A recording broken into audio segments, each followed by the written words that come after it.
A paz de Cristo para você que está sendo alcançado por esse vídeo.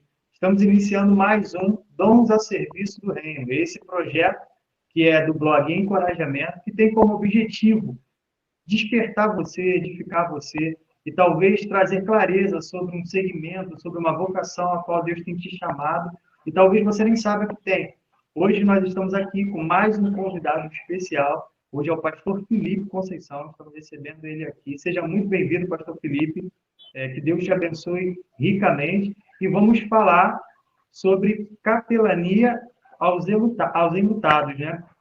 Pastor Felipe, primeiramente, seja muito bem-vindo, é um prazer a gente estar com o senhor aqui. Eu creio que vai ser muito bênção tudo aquilo que nós vamos desenvolver aqui para edificar vidas. O senhor tem a palavra para se apresentar para o pessoal que está sendo alcançado e está nos assistindo. A graça e a paz, meus irmãos, meu irmão querido e valoroso Tiago, né, que está nessa entrevista aqui conosco. É uma alegria, né, uma honra também poder participar aqui com os irmãos.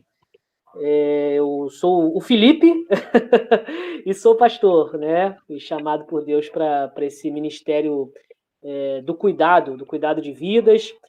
Sou casado com a Fabiana Domingos da Conceição Silva. Vamos completar 9 anos de casado neste mês, propriamente dito, né, quando estamos gravando aqui essa entrevista em outubro. Ainda não temos filhos, né? Temos um cachorro chamado Amendoim, nosso vira-lata aqui, fiel escudeiro. E a questão de filhos, nós estamos em processo de adoção, né? Eu e minha esposa, a gente está na fila de adoção. Vamos fazer 4 anos que a gente está nesse processo. E aí, mais para frente, qualquer coisa, a gente compartilha um pouco mais sobre essa história, tá? É uma honra imensa poder estar participando aqui com os irmãos. Muito obrigado mesmo pelo convite. Glória a Deus, eu creio que vai ser bênção. Pastor Felipe, como é que o senhor definiria o Felipe da Conceição? Como o irmão mesmo já disse, né? O irmão Felipe da Conceição. Como o senhor se definiria? Então, eu acho que uma palavra a princípio, que é uma característica do Felipe, é amigo. Um dos versículos que eu gosto muito da Bíblia é Provérbios 17:17, que diz que em todo tempo amo o amigo e na angústia nasce o irmão. Eu sou uma pessoa muito, muito amiga de quem realmente se permite, né, ter a minha amizade próxima. Sou alguém que tenho grandes amigos, né? Isso não apenas pós-conversão, mas até antes da conversão, né?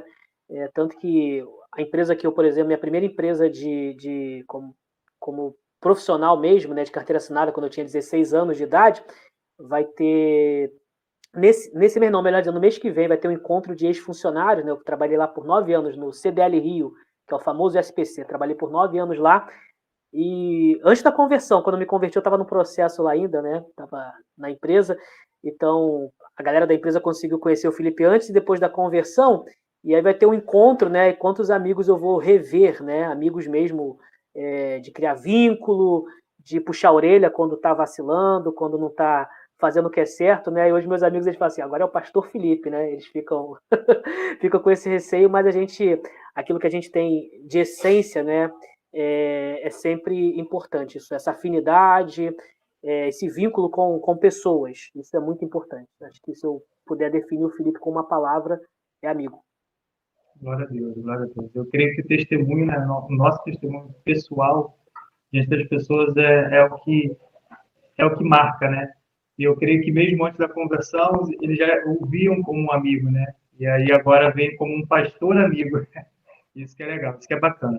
Pastor, conta para nós, há quanto tempo o senhor teve seu encontro com Deus e como é que o senhor resumiria essa caminhada com Cristo, desde o momento da conversão até os dias de hoje?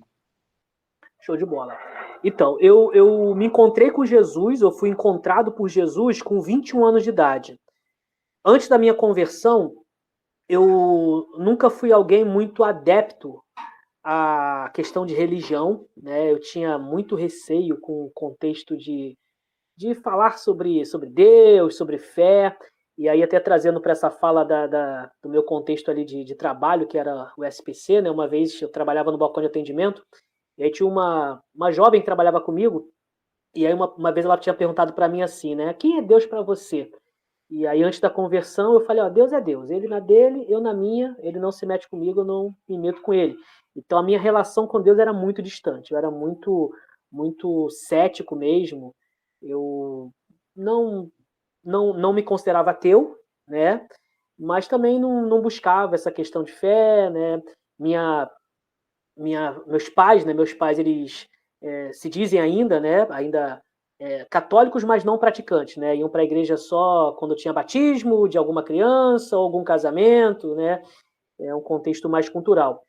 Eu tinha um amigo que trabalhava comigo, até estava conversando com ele quase um pouquinho antes aqui da entrevista, né? Que foi o Cleiton Sudário, que a gente começou trabalhando como office boy nessa empresa, e ele sempre falava de Jesus para mim, que Jesus tinha uma obra na minha vida e tal, né?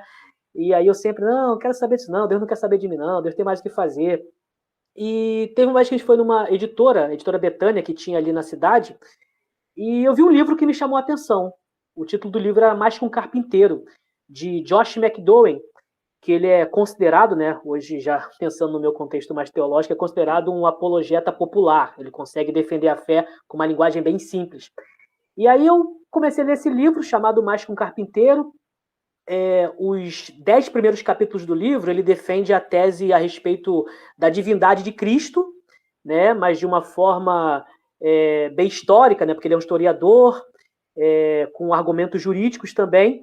Só que isso não me impressionou. O que me impressionou foi o último capítulo, quando ele compartilha o testemunho dele. E aí ele falando do testemunho dele, que ele era alguém que estava muito próximo de muitas pessoas, mas internamente era vazio. Vazio de sentido, vazio de existência.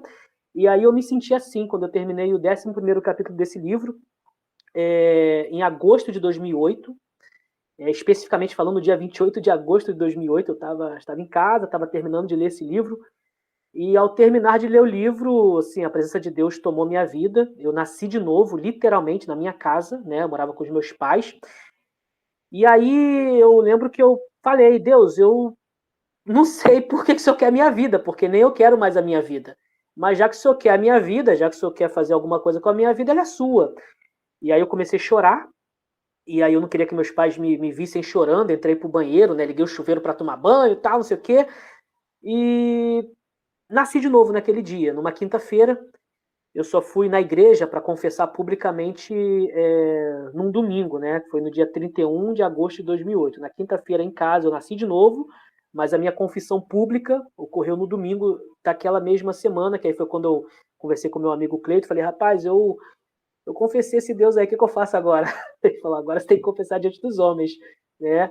Eu falei, mas como assim? Ele falou, tem que ir numa igreja. Eu falei, vamos na tua igreja mesmo, né? Eu moro aqui na Mangueira, na comunidade da Mangueira, mas a igreja dele era lá em Realengo. Eu falei, não, vou lá mesmo, né, na igreja metodista. Quando eu comecei minha caminhada na igreja metodista do Brasil, lá no subbairro do Barata, em Realengo, né? Mas eu moro aqui na Mangueira, na comunidade.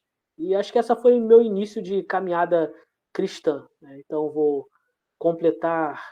eu já completei 15 anos de caminhada na fé. Uau, uau, que interessante. E eu acho mais interessante, né, essa questão de um livro, né, qual o irmão leu, que despertou, né, despertou reflexões, despertou coisas que o irmão nem mesmo sabia e me despertou uma dúvida aqui, né? O irmão disse que ele não era ateu, não sei se considerava de alguma certa forma agnóstico, de uma certa forma assim, mas ele não tinha uma empatia com Deus e com Cristo, né? Na época antes de se converter. E aí o senhor falou do Josh McDonald, né? Josh McDowell, que é o escritor do livro. McDonald, é isso.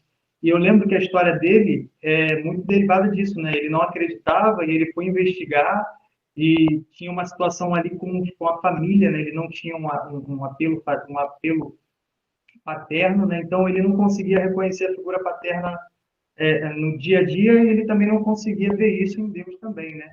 E aí, tu, irmão, qual seria a barreira que tinha entre o irmão e Deus?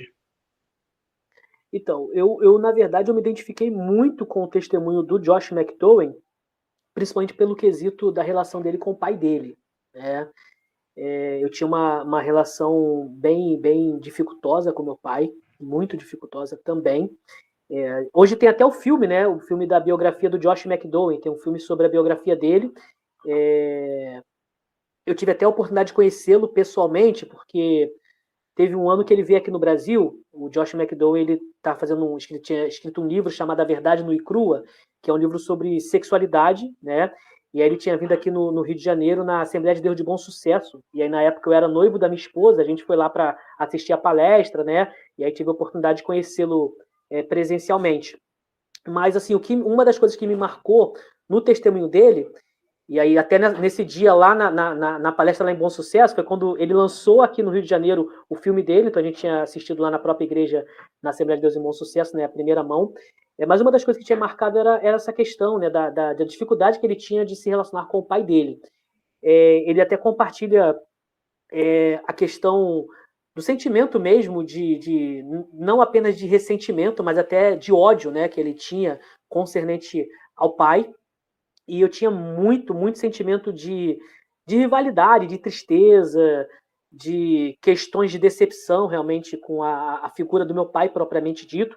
E uma coisa que ele compartilha no testemunho dele é que ele só conseguiu falar para o pai dele que amava o pai dele depois da conversão.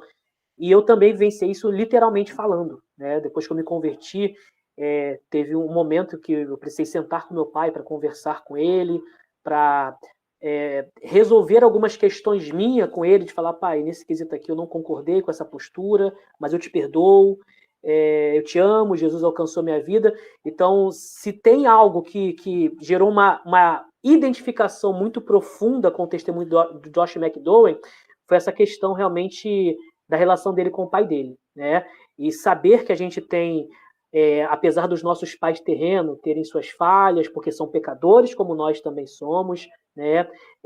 Mas nós temos um pai perfeito que é Deus. E como a Bíblia diz lá no Salmo 27, ainda que teu pai ou a tua mãe, né, te desampare, Deus te acolherá. Então, mesmo que os nossos pais terrenos e nossas mães terrenas venham em algum momento nos frustrar ou nos decepcionar, né, ou não suprir as nossas expectativas, nós temos a certeza de um Deus que nos ampara, né? Então essa foi a grande identificação que eu tive no quesito não apenas espiritual, mas também até emocional falando. Glória a Deus, glória a Deus. Isso fica para quem está nos assistindo, né? Talvez tenha essa mesma dificuldade, ou tenha talvez essa mesma distância, né, de Deus e não consiga se chegar. Legal. Pastor, conta pra gente em que momento o irmão se sentiu despertado a estudar teologia e aí decidiu focar no ministério de capelania aos enlutados, né? Qual foi o momento que houve esse despertamento para a vocação específica? Vamos lá, eu vou contar uma história antes da minha conversão, tá? Quando eu tinha 8 anos de idade. Quando eu tinha 8 anos de idade, o meu irmão caçula, o Átila, a gente já morava aqui na Mangueira, né? E aí meu irmão tinha caído do tanque lá de casa. Meus pais levaram ele para o Souza Aguiar, eu acompanhei meus pais, eu era uma criança. E minha mãe entrou no hospital com meu irmão, né? Eu fiquei ali embaixo com meu pai. E o Hospital Souza Aguiar é um hospital que chega muitas pessoas assim, muito feridas, muito machucadas, né? E para uma criança estar naquele ambiente de hospital, claro que impressiona, né? As pessoas, da forma que elas chegam ali machucadas, feridas, etc. Porém, o que mais me impressionou não eram as pessoas que chegavam feridas, eram aqueles que traziam as pessoas que eram os bombeiros. E aí eu, criança, meu irmão teve só um corte na orelha, né? Foi uma coisa bem simples de resolver, graças a Deus. Mas eu fiquei com aquela coisa, gente, que coisa legal você cuidar de gente que está machucada, que está em sofrimento, que está... E aí me despertou, né, no coração aquele desejo de ser bombeiro, né? Geralmente as crianças falam, o que você quer quando crescer? Eu quero ser um bombeiro. Chegou a maioridade, né? Chegou aos 18 anos de idade. E eu gosto de lembrar que a altura, né? Que a gente está por live aqui, minha altura ficou lá nos 8 anos de idade. A altura não me acompanhou. Então, a altura ficou lá. Só a idade que foi aumentando. Acabei que eu não tentei a carreira como bombeiro. Porém, desde o início da minha conversão, com 21 anos de idade, quando eu li o texto de Mateus 4,19, quando Jesus ressignifica a vocação de Pedro, dizendo, vinde após mim, eu vos farei pescadores de homens, eu já senti um chamamento para cuidar de gente. E logo no início mesmo da conversão, foi um dos primeiros versículos que eu gravei. foi Mateus 4,19. Então, eu já senti esse desejo de cuidar de gente que estava passando por sofrimento, e eu tinha uma questão de desejo evangelístico muito forte no meu coração. Desde o início da conversão, eu, como falei anteriormente na entrevista, eu trabalhei por 9 anos no CDL Rio, no SPC, e quando eu tinha completado uns 8 anos e meio de empresa, um pouco mais ou menos, Deus tinha direcionado meu coração para ingressar no seminário, porque Deus tinha uma carreira ministerial para mim. Eu tinha um tempo de empresa, né? Era uma empresa privada, mas tinha uma certa estabilidade pelo aquilo que Deus tinha feito eu conseguir em termos de processos seletivos na empresa. Eu tinha começado como office boy, mas já estava numa outra função. E decidi solicitar o meu chefe que me desligasse da empresa, se ele poderia me mandar embora, pagar meus direitos. Assim, ele no momento não entendeu, mas ele falou: Felipe, você, poxa, tem ainda muita coisa ainda para desenvolver aqui, você tem uma credibilidade enorme com a gente, mas eu queria ir para o seminário. E ele me demitiu. Fui para o Seminário Teológico Betel. Isso foi... Eu saí da empresa em junho de 2012. Entrei no seguro-desemprego na época, fiquei 6 meses no seguro-desemprego. Deus tinha ministrado no meu coração que em janeiro de 2013 eu estaria no seminário e estaria em um outro tipo de emprego que eu conseguiria conciliar. E assim aconteceu. Em janeiro de 2013, eu estava iniciando no seminário e estava começando uma outra empresa, que era uma empresa de telemarketing, que prestava serviço de telemarketing para o Banco do Brasil. Consegui conciliar, no primeiro ano, ali, 2013, o seminário e o trabalho de telemarketing, que era aqui perto também de onde eu moro. Conseguia conciliar. Passei num processo seletivo dentro da empresa de telemarketing, assumi uma função de supervisão, sendo que quando assumi a função de supervisão, sobrecarregou meus estudos e eu tranquei o seminário em 2014. Quando eu tranquei o seminário em 2014, eu estava me preparando para casar, né? A gente era noivo, eu e minha esposa na época. Só que entrei numa crise vocacional. Eu entrei numa crise vocacional porque eu tinha certeza que Deus tinha me chamado para o ministério e eu tinha trancado o seminário por uma questão de profissão, né? E não que seja errado a pessoa conciliar profissão e vocação ministerial, mas era questão do meu chamamento. Entrei numa crise e aí, cumprindo ali a questão das minhas responsabilidades como supervisor, mas em crise com Deus, em crise existencial. Aí, na época, eu conversei com a minha esposa, que no período daquele tempo era minha noiva. Ela falou assim: eu prefiro casar com alguém desempregado do que casar com alguém que está fora da direção de Deus. E aí eu pedi demissão. Eu sentei com a minha coordenadora na época. Ela falou: não vou te demitir não, Felipe. Você tem vai fazer 1 ano e 6 meses da empresa, você está tendo um bom desenvolvimento, eu vou te mandar embora não. Eu falei: beleza, estou pedindo demissão. Aí pedi demissão. Eu cheguei em casa. Eu já morava aqui, né? Eu morava aqui sozinho, onde eu resido. Minha esposa, que era minha noiva, morava com os irmãos dela. Quando eu cheguei aqui em casa, eu falei: gente, e agora? Eu falei: Jesus. E aí a gente fez aquilo que geralmente a gente fala para as pessoas não fazer, abrir a Bíblia aleatoriamente, né? Eu falei: meu Deus, fala comigo. Aí quando eu abri a Bíblia, caiu em Mateus 6,33. Buscar meu reino, a minha justiça e as demais coisas serão acrescentadas. Eu estava próximo, né? Já tinha marcado a data de casamento, estava pagando salão de festa, tinha questões ainda de organizar, né, coisas do lar aqui, tinha pedido demissão, né? Para muitos loucura, para muitas coisas de doido. E dentro do quesito humano, realmente, né? Realmente falando. Pedi demissão. Falei: Deus, minha vida está nas tuas mãos, eu tenho um chamado da tua parte, tenho um ministério, quero voltar para o seminário, quero cumprir meu chamado. Nesse período que eu estava sem trabalho, a ex-sogra da minha irmã, ela teve um princípio de infarto e faleceu. Eu já tinha o costume, sempre que falecia alguém próximo, eu já tinha o costume de pedir, né, autorização para levar uma palavra de conforto, fazer uma oração no momento de sepultamento.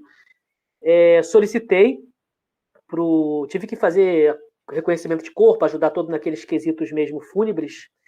E aí solicitei para levar uma palavra de conforto no momento do sepultamento. O sepultamento foi ali no cemitério em Auma. Levei uma palavra de conforto para a família, né? Família do meu ex-cunhado, que era o marido da minha irmã. Ao final da cerimônia, ou da palavra que eu levei, um pastor veio até a minha pessoa, pastor Nelson Cardoso, perguntou se eu era pastor. Na época eu não era pastor, eu era seminarista com o seminário trancado. Falei: eu sou seminarista, estou com o seminário trancado. Na época eu era da Assembleia de Deus, não era batista, né? Hoje eu sou batista, mas na época da Assembleia de Deus. Eu gosto de dizer que eu fui metodista, fui assembleano, hoje sou batista, nunca vi um justo desamparado nem sua descendência mendigar o pão. Então Deus sempre nos amparou e continua nos amparando. Pastor Nelson me entregou um cartão, falou: eu sou capelão, trabalho aqui com assistência aos enlutados, estou precisando de voluntário. Me entregou um cartão. Eu, quando recebi aquele cartão, meu coração ardeu.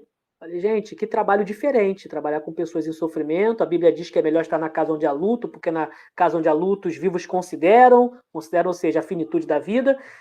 Eu liguei para o pastor Nelson, falei com ele do meu desejo, sim, de aprender sobre isso, que eu não sabia o que era capelania. Ele falou para mim que era um trabalho voluntário, que eu teria que arcar com as despesas em termos do meu deslocamento. E eu falei, eu estou desempregado, não tenho recursos nem para me deslocar e ir para o cemitério. Ele falou, por sua conta nesse caso, porque realmente é voluntário o trabalho, né? Se você não é um capelão, no caso, no corpo de capelães da convenção ali, que era a instituição responsável, né, pelo Ministério de Capelania dele, ali você tem que arcar com as suas despesas. Eu tinha uns R$ 50 no meu cartão Rio Card. Eu falei, beleza, eu vou até o tempo que eu tiver recurso. Aí comecei a ir de metrô.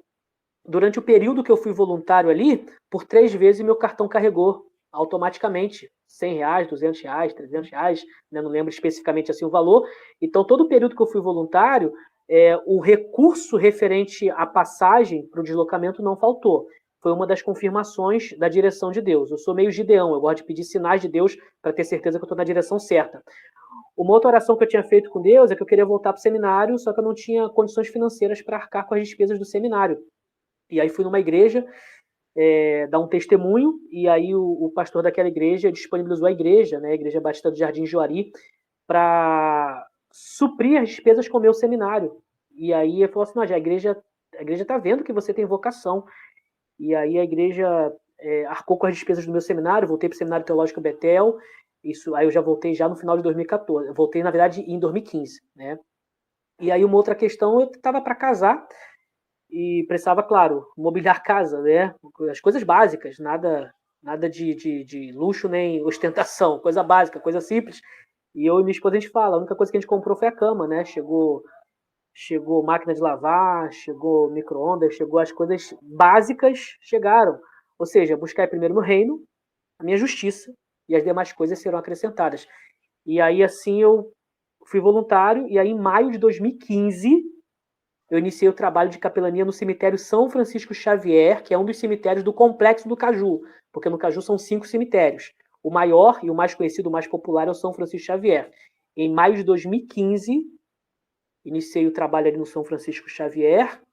Em 2015 ainda, eu comecei a estudar escutatória a partir do CVV, que é o Centro de Valorização da Vida, é uma ONG humanitária que trabalha com apoio emocional para prevenção ao suicídio. Comecei a pesquisar sobre suicidologia, que é a ciência que busca compreender esse fenômeno chamado suicídio, isso em 2015. 2017, eu concluí meu seminário teológico. Em 2017, eu passei um outro período no CVV pesquisando sobre o dilema prevenção ao suicídio, sobre esse quesito. A conclusão do meu seminário, a gente desenvolveu um projeto chamado APC, Amparo Pleno em Cristo. É um projeto de espiritualidade para a prevenção ao suicídio. A gente faz um diálogo da abordagem que o CVV utiliza, que é a abordagem de Carl Roger, uma abordagem humanista, que eles chamam de ACP, abordagem centrada na pessoa. É uma abordagem muito utilizada para aconselhamento pastoral, até para capelania. E eu fiz um diálogo com a logoterapia, que é a terapia do sentido ou do significado de Viktor Frankl, psiquiatra judeu que foi aprisionado pelos nazistas em 4 campos de concentração e conseguiu sobreviver ao Holocausto. Ele fala que você conseguindo desenvolver a dimensão noética, ou a espiritualidade, ou o propósito existencial, você suporta e supera melhor os sofrimentos da vida. E claro, um projeto Amparo Pleno em Cristo, com base bíblica, base teológica, né, que é nossa referência. Deus começou a abrir as portas para a gente falar sobre prevenção ao suicídio, depois do Amparo Pleno em Cristo. Em 2019, eu, Felipe, tive depressão, passei por um processo depressivo bem complexo. Precisei tomar antidepressivo, precisei tomar medicação para harmonizar a minha saúde mental, propriamente dita. A Bíblia diz que tudo coopera para o bem daqueles que amam a Deus e são chamados segundo o seu propósito. Algumas pessoas têm muito preconceitos e preconceitos concernente ao quesito depressão. Depressão tem depressão no quesito biológico ou genético, tem depressão no quesito psíquico, tem depressão no quesito social mesmo, né, socialmente falando, né, questões de ideação suicida mesmo, quem vai falar muito sobre isso é Émile Durkheim, o pai da sociologia, mas tem no quesito noético, né, na dimensão existencial. Deus usou para sua glória a minha depressão e não que Deus precise da minha depressão, né? Mas Deus usa as estratégias que Ele quer, do jeito que Ele quer, porque Ele é soberano. E isso fez com que portas de escolas se abrissem, escolas confessionais e escolas públicas. E aí, em 2019, eu comecei a falar de prevenção ao suicídio em muitas escolas. 2020 teve pandemia, e com a pandemia em 2020, as escolas fecharam, e aí eu recebi convite para começar a falar de prevenção ao suicídio na Marinha do Brasil. E aí comecei a falar nos quartéis da Marinha do Brasil sobre prevenção ao suicídio, isso em 2020. 2021 eu recebi um convite bem inusitado, né? Um grupo espírita me chamou para falar de prevenção ao suicídio. E no primeiro momento eles pediram para que eu falasse a partir de um livro chamado Memórias de um Suicida, que é um livro que, segundo a doutrina espírita, é psicografado. Eu falei para o líder deles, né? Eu falei, ó, segundo esse livro, eu não vou falar porque eu não creio em doutrina de reencarnação, tá? Eu não sou da linha que vocês entendem o evangelho segundo vocês entendem conforme Allan Kardec. Eu não sou dessa linha. Eu sou cristão, sou pastor, sou evangélico. E aí o líder deles falou, beleza, fala de prevenção ao suicídio a partir do seu viés como pastor, como teólogo. E aí eu falei, claro, da suicidologia, mas também da teologia, e eu apresentei para eles a prevenção ao suicídio a partir da verdade que liberta, que é Cristo, né? 2019 eu fui curado da depressão, fiquei só 6 meses de medicação, etc., terapia. Isso, 2021 falei para eles de prevenção ao suicídio. 2022, ou seja, ano passado, eles me chamaram para falar sobre reforma protestante e falar sobre a influência evangélica no contexto brasileiro. Ou seja, o ministério vai acontecendo e aí aquele que começou boa obra em vós, aperfeiçoa e concretiza em Cristo Jesus. Filipenses 1,6. É um resumão mesmo daquilo que Deus tem me permitido viver. Quais são as ações práticas que a capelania exerce ali para dar esse suporte para as pessoas que estão lutadas? Show de bola. Deixa eu só para fazer um adendo, para fechar um ciclo na fala, eu hoje, né, eu finalizei meu tempo como capelão aos enlutados em dezembro do ano passado, porque o Ministério de Capelania no Caju, hoje quem está exercendo diretamente falando é o pastor Luiz Carlos, tá? Estava até falando com ele também antes aqui da ligação, desde 2015, uns 8 anos, né, mais ou menos assim, até dezembro. Aí ano passado eu passei o ministério para ele, estou em fase agora de transição entre igrejas batistas, né, então passei o ministério para ele cuidar lá no Caju, porque eu também entendi que a gente fecha ciclos, né, um planta, outro rega, quem dá o crescimento é Deus. A capelania aos enlutados, propriamente dita, ela assiste as famílias no contexto cemiterial, num primeiro momento, levando uma palavra de conforto, tá? Não uma palavra evangelística, uma palavra de conforto. Tá? Deus é o Pai das misericórdias e Deus de toda a consolação, como está em 2 Coríntios, capítulo 1, versículo 3. Né? A Bíblia diz que no momento de luto o vivo considera a morte, ou seja, o vivo pensa sobre a finitude. Vou tentar mensurar o alcance desse tipo de ministério. Tá? A cada 10 cerimônias, e quando eu digo 10, não são 10 cerimônias de pessoas evangélicas, são 10 cerimônias de famílias não evangélicas. Por quê? A família evangélica, geralmente, vai o pastor, o diácono da igreja, o presbítero, dependendo do contexto, então geralmente tem alguém para assistir. A família católica praticante, geralmente vai o padre ou o diácono.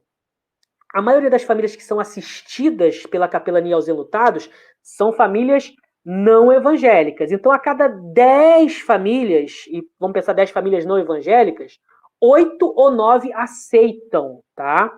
Geralmente eles dizem assim, toda oração é bem-vinda nesse momento. A gente explica que a gente faz uma oração de gratidão pela vida e uma palavra de conforto. tá? Não uma palavra de exortação diretamente, mas de encorajamento para a vida e para a vida com Deus, e uma palavra de conscientização.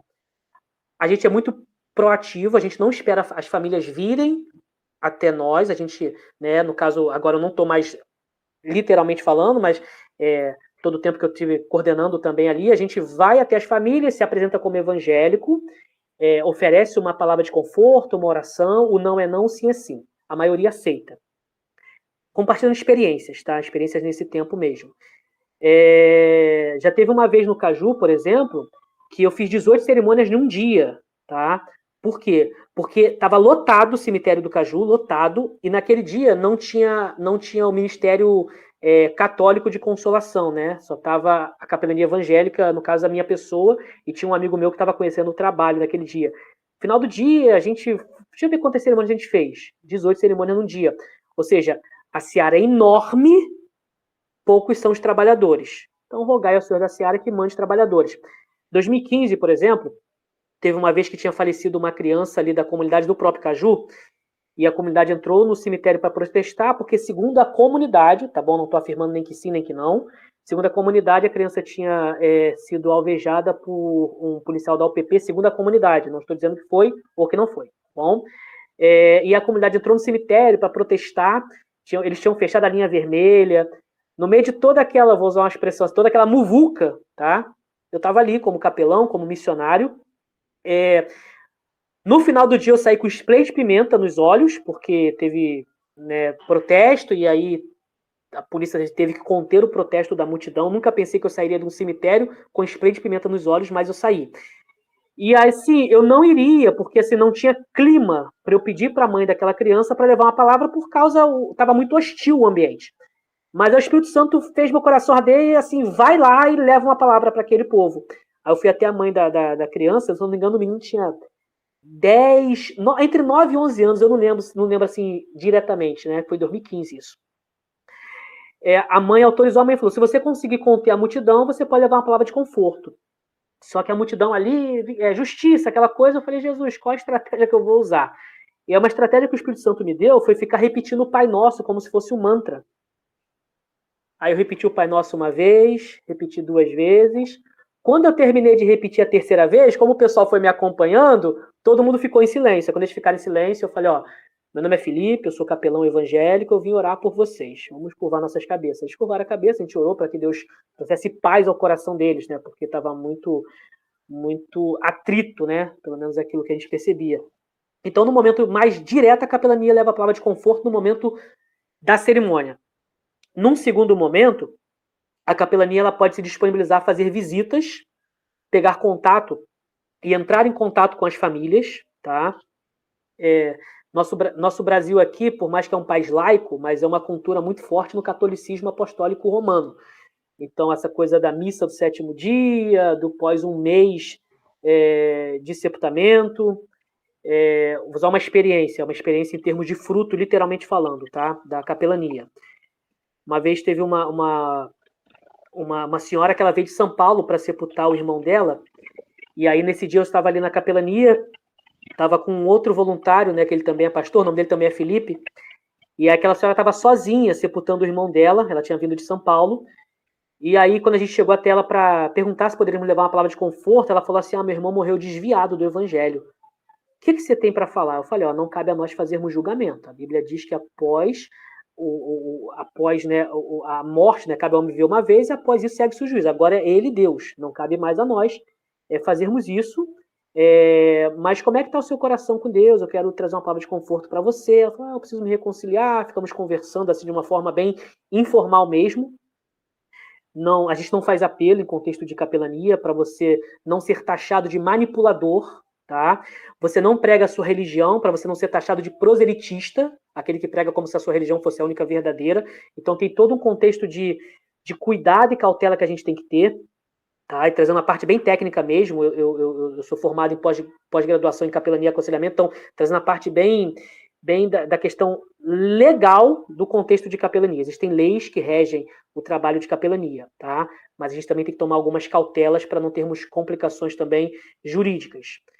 E aí ela falou assim, o último pedido do meu irmão antes de falecer foi que cantasse o hino 15 da harpa cristã, foi na cruz. Você canta? Eu falei, vamos cantar. Aí cantamos o hino 15 da harpa, peguei o telefone dela, ela ia voltar para São Paulo, quando fez um mês assim certinho, eu liguei para ela.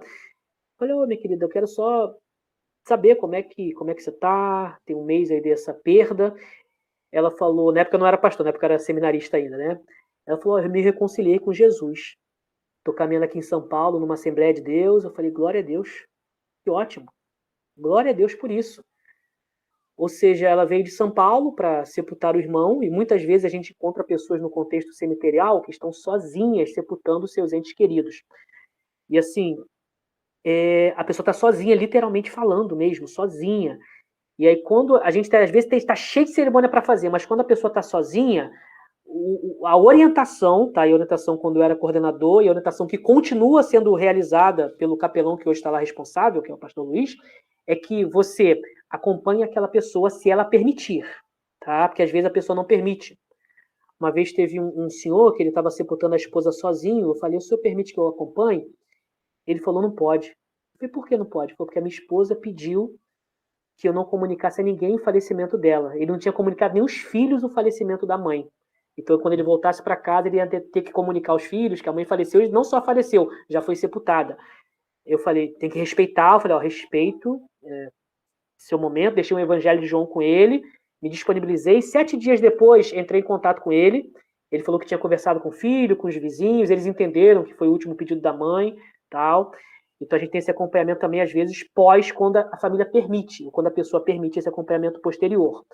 Um outro tipo de coisa que igrejas podem fazer, a gente chama de culto em memória. Culto em memória não é missa do 7º dia, tá? A gente não vai orar por quem faleceu, nada disso, tá?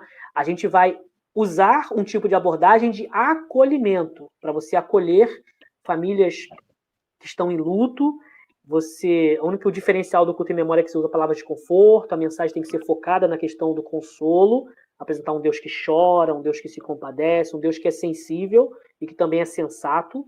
Eu chamo de SS, né? Ter tato para cuidar de gente, mas também ter técnica para você não acabar pesando o que já está pesado, que é a dor do luto. E igrejas podem fazer, por exemplo, grupos de apoio a pessoas enlutadas, né? Principalmente num contexto pós-pandemia, onde tantas pessoas estão ainda elaborando dores, elaborando perdas, elaborando lutos, né? Então, especificamente falando, acho que são esses tipos de ações, né, que a gente pode realizar. Eu acho interessante que não é um trabalho que você pode ir despreparado, não é um trabalho que você pode ir despreparado, porque você precisa ter muito tato, como o irmão mesmo falou. Eu iria usar a palavra sensibilidade, né? E acho que são sinônimos, né?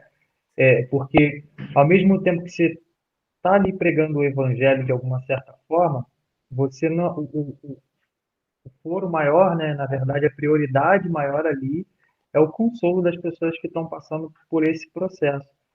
É claro que a gente, como bons cristãos, bons missionários, bons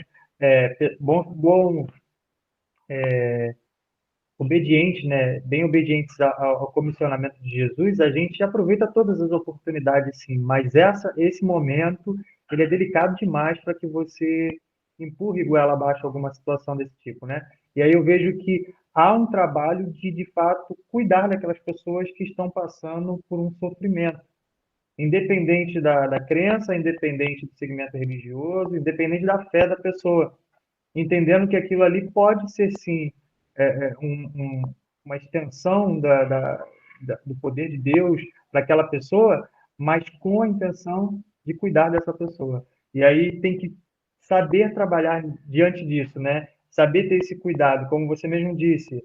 Tem pessoas que, nesses momentos, em vez de trazer uma palavra de consolo, às vezes traz uma palavra de pesar, né? De peso, né? E aí talvez não tenham esse discernimento e acabam tornando esse momento até constrangedor, né? Até ruim, um momento que poderia ser ali um momento onde a gente pode falar do amor de Deus também, né? Que Deus ele é a esperança mesmo depois da morte, né?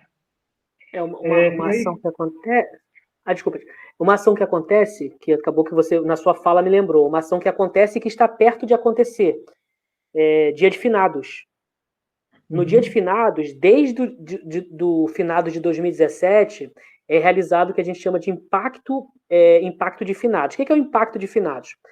É uma equipe disponibilizada e as pessoas podem ir até o cemitério, para distribuir literatura de conforto específica, para ouvir as pessoas. Rubem Alves, ele falava que curso de oratória todo mundo quer ter, porque todo mundo quer aprender a falar. Curso de escutatória, ninguém quer, porque ninguém quer aprender a ouvir. Então, a gente, às vezes, vai no contexto de finados para sentar e ouvir as pessoas. O Goethe, né, o romancista, já falou que falar é uma necessidade, ouvir é uma arte, ou seja, você ouvir as pessoas. Então, no dia de finados, até ano passado foi a minha última atuação em termos de estar coordenando a capelania, né? Até a Globo estava ali, a Globo chegou até a entrevistar a gente, mas assim, esse ano vai ter, pastor Luiz, eu estava até conversando com ele antes agora, né? Então, é um trabalho que é feito, onde eles vão ali, no caso, especificamente para o Caju, mas acontece em outros cemitérios também. Levam literaturas, a gente bota tenda, né?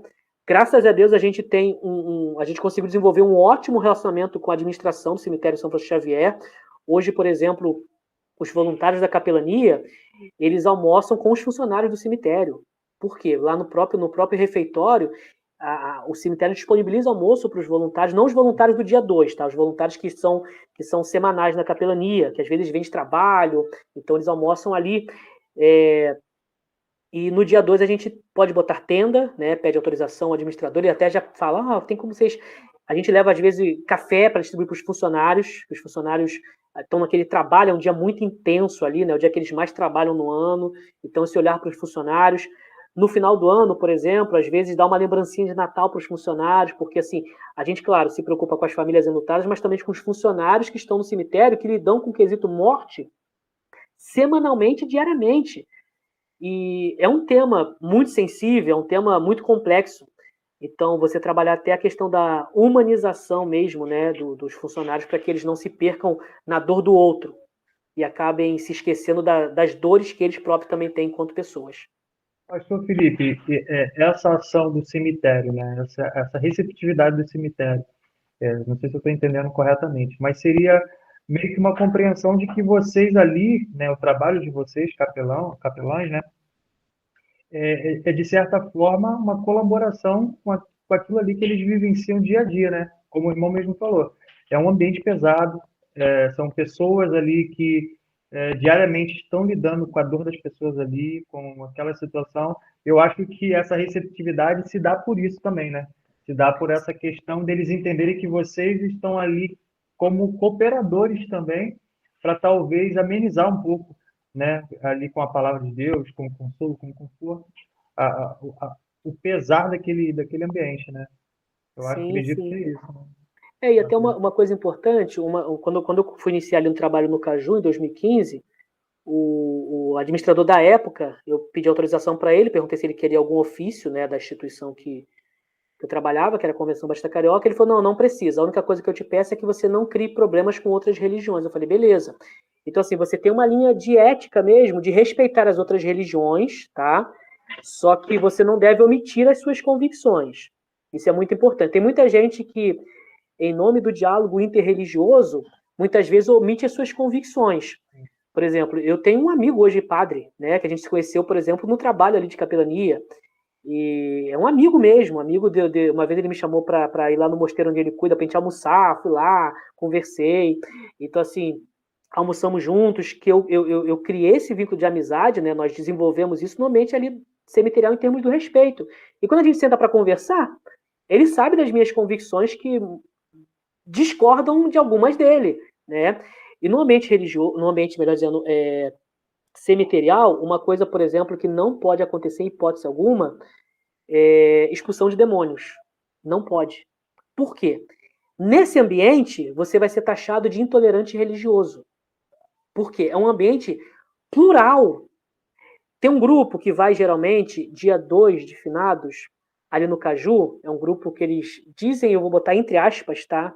Serem evangélicos, e eles vão ali para arrumar briga, literalmente falando. E não é briga apenas com as outras religiões, é briga até com quem está ali com a bandeira do evangelho. Eles falam que a gente está pregando errado, que, assim, então eles pregam uma mensagem muito agressiva para quem está em sofrimento.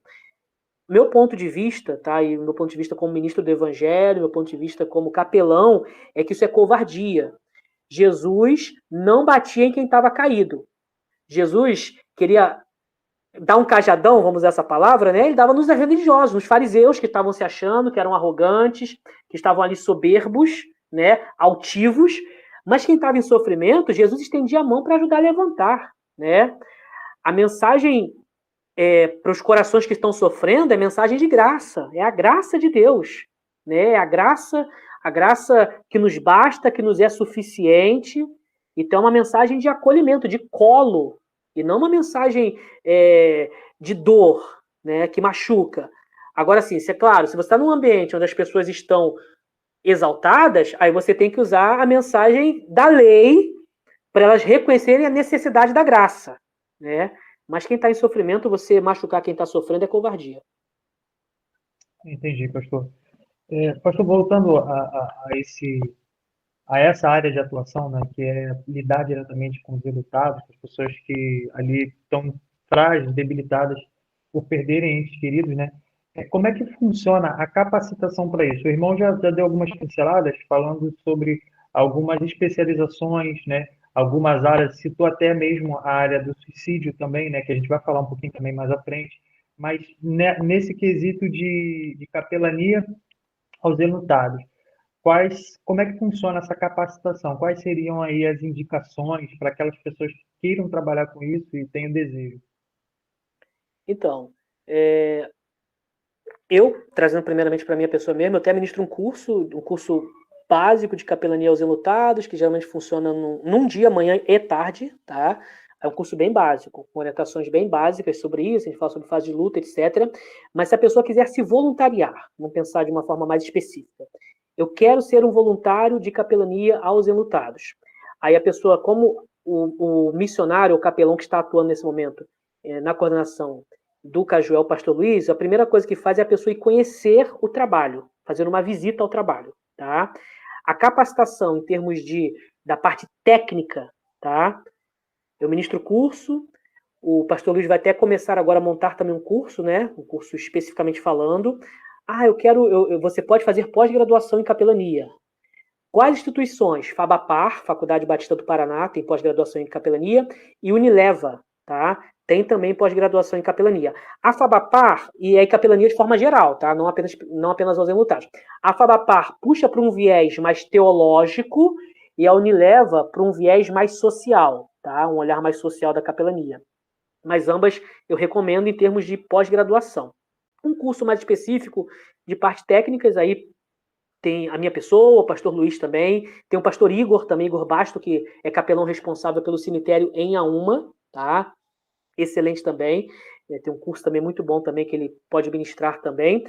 Mas se a pessoa quiser conhecer o trabalho, se voluntariar, primeira coisa que deve ser feita, ir um dia visitar o trabalho, porque é diferente. É diferente você ir num cemitério para participar do sepultamento de alguém conhecido, de um ente querido. Você ir um dia para visitar o trabalho de capelania, você vai ver que o ambiente, espiritualmente falando, é diferente, tá? Você pode perceber afrontas e uma tentativa de opressão espiritual também. Já teve gente que foi, por exemplo, uma vez, né, na época que eu estava ali, e uma vez e falava, não dou conta. Não volte, ok, tudo bem. Então, assim, antes da pessoa decidir, eu quero ser um voluntário, vai conhecer o trabalho. Então, assim, É até bom, né, para a pessoa ver se aquilo ali realmente é uma vocação, né? Se ela até se dá realmente ela conta. tem disposição para aquilo ali, né? Isso. Porque não Se dá é. conta. Desculpa, pode falar. Não, desculpa, eu que cortei. Não, porque, por exemplo, tem pessoas que vão uma vez e uma vez foi um rapaz que ele foi e começou a chorar muito, chorar compulsivamente. Aí ele falou, chorei compulsivamente, quero voltar outra vez. Eu posso? Falei, pode. Talvez foi só um momento agora de catarse emocional. Só que depois ele foi em casa, refletiu, falou, não vou dar conta de voltar. Ok, tudo bem, sem problemas. Sem problemas. Tem outros ministérios que você pode participar, existem outras capelanias, existem outras frentes missionárias, existem outras coisas no reino que você pode se engajar. né? Pode ser que não seja especificamente esse ambiente para você. De forma até mais básica, né, eu já participei de alguns workshops também que eu acredito que contribuem, né? E eu acredito que, na verdade, a pessoa que tem uma predisposição, uma certa vocação para algumas áreas, ela tem que aproveitar todos os momentos, todos os recursos, né, todos os materiais possíveis, né? Colar com alguém, né? Igual o próprio irmão disse, visitar o local, né? Tem o interesse, se voluntaria, visita o local, anda com alguém que já tem experiência, né? Acho que é válido sim. Pastor, o senhor também já deu uma pincelada sobre essa situação, sobre algumas direções que a igreja pode tomar, né, para capacitar pessoas a desenvolverem esse propósito, esse trabalho, na verdade, em igrejas locais, né? Mas quais são, como é que as igrejas podem equipar ali pessoas, né, para trabalhar justamente com esse ministério, né, com essa área de atuação, no caso, os enlutados? Legal. Então, existem igrejas que vão, claro, pelo viés da psicologia, e é muito importante esse tipo de assistência para as pessoas enlutadas, tá? Mas se você quer desenvolver uma questão de capelania, você tem que ir para um viés mais espiritual. Capelania não é assistência religiosa, é assistência espiritual, embora você tenha o seu dogma religioso. Tiago 1,27, né, diz que a verdadeira religião cuida dos órfãos e das viúvas, ou seja, ela tem uma relevância com quem está em sofrimento, com quem está vulnerável. Então, quero na minha igreja desenvolver um trabalho de capelania aos enlutados. Quero ter na minha igreja um capelão, propriamente, tá? Alguém que, se alguém da igreja ou das proximidades da igreja necessita de um tipo de assistência desta, especificamente falando, eu quero ter alguém formado para esta área. Primeiro, vocação. A pessoa tem que ter convicção da chamada, tá? Porque a primeira questão realmente é convicção de chamada para esse tipo de ministério. Porque, assim, passa por lutas, atravessa seus próprios lutos, e aí eu vou compartilhar agora uma questão bem pessoal mesmo. 2017, eu e minha esposa, a gente engravidou, e nós passamos por uma gestação interrompida, atravessamos um luto, eu precisei tirar 15 dias de licença, né? E eu já trabalhava no ambiente cemiterial, e aí eu precisei voltar, mas assim, uma coisa é eu passar um luto e voltar para um ambiente corporativo. Outra coisa é eu trabalhar com luto dentro de um quesito espiritual e eu atravessar um luto e ter que voltar para aquele ambiente para assistir pessoas. E assim, o primeiro velório que eu fui participar, no dia que eu voltei para a capelania, foi de uma criança. Era de um bebê recém-nascido. Eu lembro que os voluntários olharam para mim assim, vai, filho, eu vou porque vai ser o Espírito Santo, vai ser eu não. De mim eu não vou não, mas tô aqui, não vou recuar não. Até hoje eu lembro o nome dessa criança, né, tinha falecido, que era Davi. Aí os voluntários até falaram, Felipe, parecia que você não ia dar conta, a gente ficou preocupado, mas assim, fluiu. É a questão do sofrimento, em termos de moldar também o nosso caráter e também sensibilizar a gente mais. É quando o Jó falou, né, antes eu te conhecia de ouvir falar, os meus olhos conseguem te ver. Ou seja, o sofrimento também ele é um pedagógico. C.S. Lewis fala sobre isso, quando ele fala sobre o problema do sofrimento, ele escreve o problema do sofrimento antes do luto. Quando ele perde a esposa, ele escreve a anatomia da dor. E ele fala desse jeito, né, da gente primeiro olhar o sofrimento de forma, vamos pensar assim, mais distante, porque eu não atravessei na pele. E aí quando ele escreve a anatomia da dor, compartilhando o luto dele, C.S. Lewis, ele não estava apenas como um intelectual comunicando o que é o sofrimento, ele estava com o coração e a alma ali rendida, dizendo, é isso. Eu senti na pele isso. Então, igrejas podem capacitar capelães, podem... Uma das ciências que eu aconselho que seja estudado, junto, claro, com a questão teológica, bíblica, prática também, de conhecer a prática, mas é a logoterapia, que é a terapia de Viktor Frankl. A última tese dele antes de falecer foi a tese A Presença de Deus Ignorada. Ele fala sobre o suprassentido, que é o sentido maior dentro dos sentidos da existência. E ele fala que você tem a possibilidade de ressignificar a vida ou de encontrar sentido para a sua existência diante de 3 possibilidades. A primeira é o amor, quando você ama muito algo ou alguém. A segunda é a causa maior, quando você encontra uma causa que está para além do seu tempo existencial, seu tempo de vivência aqui.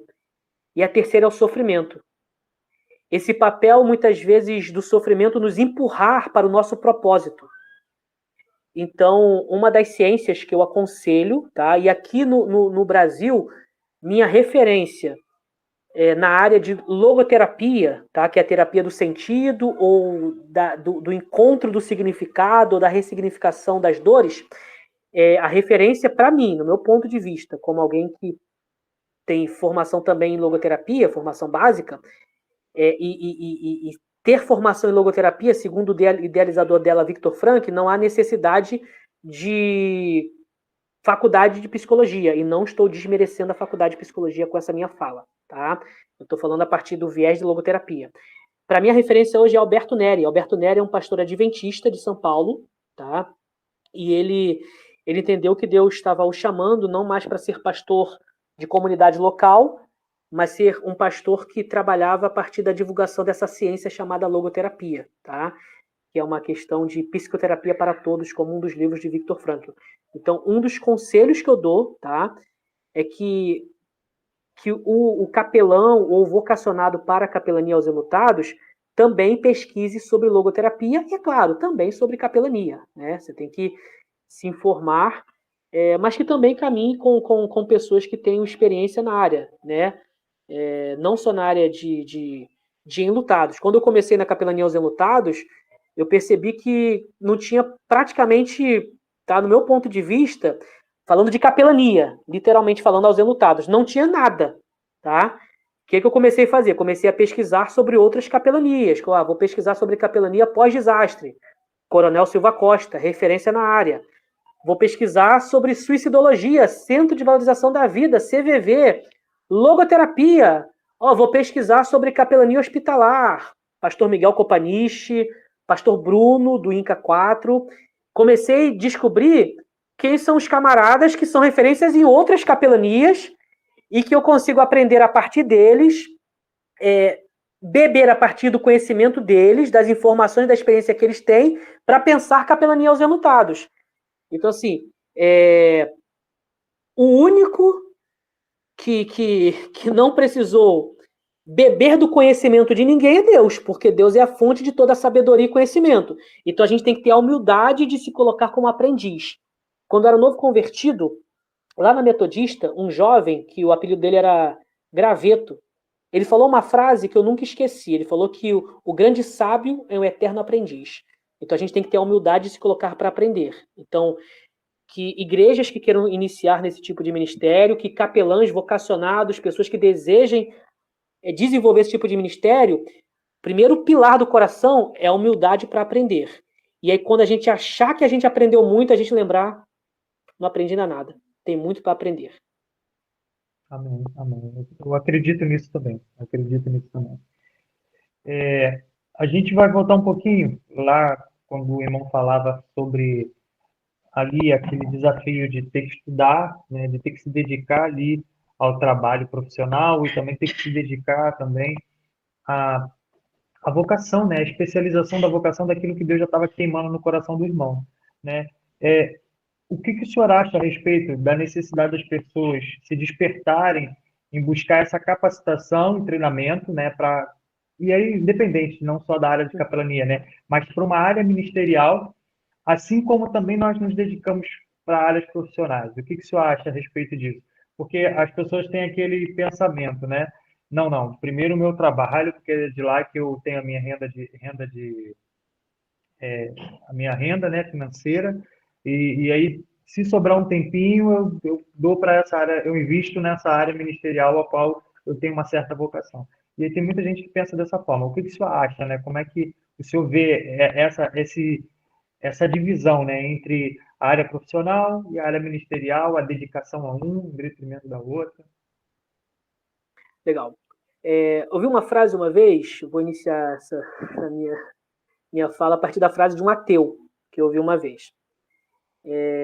Ele falou assim: no nosso país, que valoriza futebol, carnaval e sexo, quem estuda e trabalha passa fome. Ele falou isso, eu fiquei refletindo sobre essa frase. Um ateu falou essa frase. Eu fiquei refletindo. Aí eu tentei trazer isso para a questão ministerial, especificamente falando.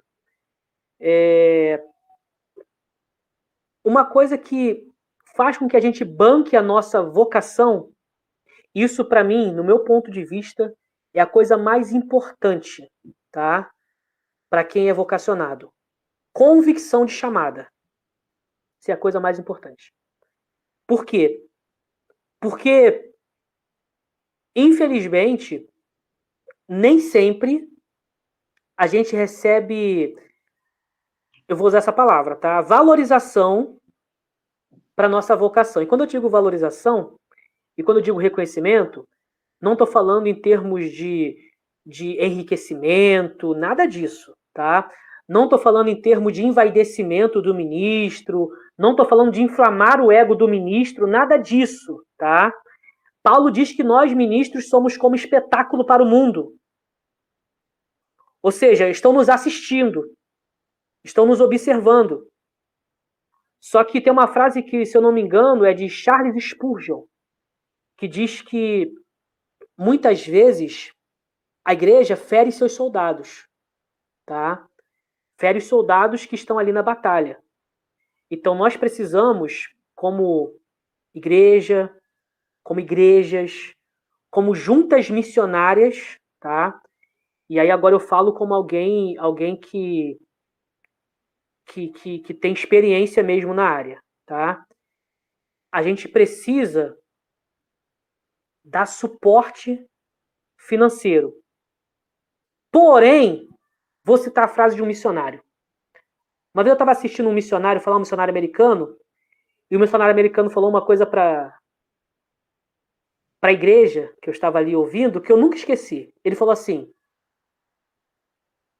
valorize sim aquele que assinar um cheque e te dá suporte financeiro, mas valorize muito mais aquele que talvez não assine um cheque para te dar suporte financeiro, mas que anote o seu nome no caderninho de oração. Porque aquele que te der um cheque e assinar, nunca mais talvez lembre de você. Mas aquele que assinou seu nome no caderninho de oração, provavelmente todos os dias vai lembrar de orar por você, porque você é um vocacionado de Deus. Então, assim, a coisa que a gente mais precisa, gente, é olhar para o ministério biblicamente, com a necessidade financeira, sim, de dar suporte para as necessidades, tá? E não para o enriquecimento, mas para as necessidades, tá?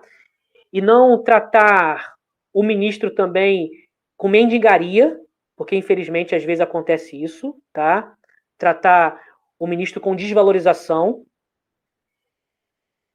Cuidar do ministro, porque o ministro também é um ser humano, tem crises, como Elias teve crises. Como Elias teve crises. E Deus cuidou de Elias, Deus cuidou de Elias no quesito físico. Elias comeu, bebeu e foi dormir. Cuidou da saúde física. Deus cuidou de Elias no processo de ressignificação existencial, porque Elias vai caminhar 40 dias no deserto, refletir sobre a vida. Deus cuidou no quesito social de Elias, porque Elias pensou, só sobrou eu sou o único agora profeta. Não, Elias, tem 7.000 ainda tem gente nessa sociedade adoecida, ainda tem gente para você criar vínculo relacional. Então Deus cuidou no quesito relacional ou social de Elias, mas Deus cuidou também da espiritualidade de Elias. Deus veio na brisa suave. Então o seminarista, o ministro, o vocacionado, não deve ser lotado de atividades, porque o ativismo religioso adoece. E aí, muitas vezes, em nome de uma megalomania religiosa, influenciada por uma teologia da prosperidade que é câncer, influenciada por um contexto, eu tenho formação em gestão de varejo, então assim, por um contexto muitas vezes corporativista, a gente adoece os ministros pedindo que eles cumpram coisas que não têm a ver com o ministério, que não tem a ver com a vocação ministerial. E aí a gente começa a fazer cobranças que não têm a ver com a vocação do ministro. E aí o ministro sufoca a sua vida com Deus, não tem tempo para sua devocional, não tem tempo para o seu momento de oração, não tem tempo para o seu momento de meditação da Bíblia. O vocacionado embola o seu tempo com a família, e a gente vê famílias adoecidas, casamentos adoecidos, e aí a Bíblia diz: se eu não consigo cuidar da minha casa, como é que eu vou cuidar da igreja de Deus? Como é que eu vou cuidar do ministério que Deus me confiou? E aí, no livro Pastor Aprovado, ele fala, né, é uma coisa que a gente tem hoje compreensão, pelo menos na maioria, nossa prioridade é Deus, depois a família e depois o ministério ou o trabalho. Mas assim, dedicação, sim. Só que a gente não pode confundir ministério com Deus. Richard Bartes, o puritano, ele fala que o perigo do ministério é o ministério roubar a tua alma. O ministério te sequestrar da sua vida com Deus e da sua vida com você e com a sua família. O ministro precisa desenvolver e continuar desenvolvendo sempre o seu conhecimento teológico, mas também o seu autoconhecimento. Quem conhece muito teologia e pouco se conhece, pode desenvolver arrogância intelectual e orgulho teológico, de saber que conhece muito sobre Deus, e perder a humildade, de saber que sobre Deus eu só sei o que Deus quer que eu saiba. Só que aquele que se conhece e esquece o saber a respeito do divino, de Deus, ele pode se desesperar. Porque o que eu sei de mim é que o bem que eu quero fazer eu não faço. E aí o mal que eu não quero fazer acabo sabendo. E aí você entra naquela angústia, e aí Paulo vai chegar lá em Romanos 7, no versículo 25, e diz: graças a Deus por Jesus Cristo. Ou seja, graças a Deus que apesar de eu me conhecer enquanto pecador, eu conheço a graça de Deus. E aí, porque eu conheço a graça de Deus, eu fui salvo de mim mesmo. Então, nós precisamos cuidar de quem cuida. No curso que eu ministro, chamado Agente de Amparo, se eu não me engano, eu até reformulei esse ano, no módulo 5, se eu não me engano, eu falo sobre o cuidar de quem cuida. Então, quantos vocacionados, quantos seminaristas a igreja joga no seminário e não ora. E o seminário está passando opressão, está passando luta financeira, está passando dificuldade no casamento, e a igreja jogou o seminarista para o seminário achando que o seminário vai dar um jeito nesse seminarista. Só que a igreja esquece que Jesus chamou a gente para um discipulado, para a vida na vida, para caminhar junto. Quantas igrejas, se o pastor chegar e falar assim: ó, irmãos, estou passando por síndrome burnout, estou esgotado, estou de saco cheio do ministério, porque cansei. Vai achar que o camarada está em pecado, vai achar que o camarada está desviando da fé, e vai esquecer que 1 Timóteo 4,16 diz: cuida de ti mesmo depois da doutrina. Fazendo assim, você salvará tanto a você como aos que te ouvem. Então, muitas vezes a gente inverte. A gente cuida muito do ministério e esquece de se cuidar. Então, que a gente não se descuide enquanto ministro, mas que as nossas igrejas, os ministérios, as juntas missionárias não esqueçam de cuidar de quem está no ministério, quem está cuidando das ovelhas que Deus confiou. Uau! Eu estou aqui ouvindo e recebendo tudo isso aí, porque realmente o quanto é confuso isso, né, para alguns, né? O ministério e Deus, né, e até mesmo o autoconhecimento, né, dos nossos limites, a, a nossa vida também, né, como marido, né, como amigo, como irmão, né, com a nossa família, e aí a gente acaba.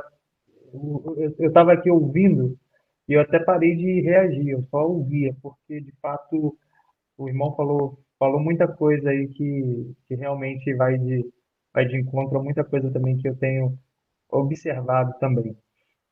Essas duas perguntas aqui eu vou juntar em uma só, que aí Show. a gente já consegue responder elas no mesmo escopo, que é quais conhecimentos e quais habilidades, né, juntando a 8 e a 9 aí do roteiro, quais conhecimentos e quais habilidades você considera imprescindíveis para uma pessoa que procura, né, talvez se voluntariar ao trabalho com os enlutados?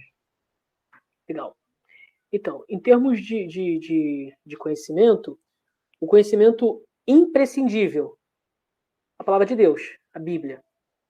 Muitas vezes a gente tem o que Karl Barth chamava de tecnolatria. O que é tecnolatria? Você idolatrar a técnica, né? A gente tem o perigo de idolatrar a teologia propriamente dita, o meu saber teológico, e esquecer da Bíblia, do evangelho simples, do evangelho bíblico. E aí, em capelania, a gente usa uma abordagem chamada psicobíblico. Você vai trabalhar com uma questão chamada luto, dor, sofrimento, perda. Então você pode fazer um diálogo, e tem um livro chamado Aconselhamento Cristão do Século XXI, de Gary Collins, que ele faz esse diálogo do conhecimento teológico com o conhecimento psicológico, né? Então isso é muito importante.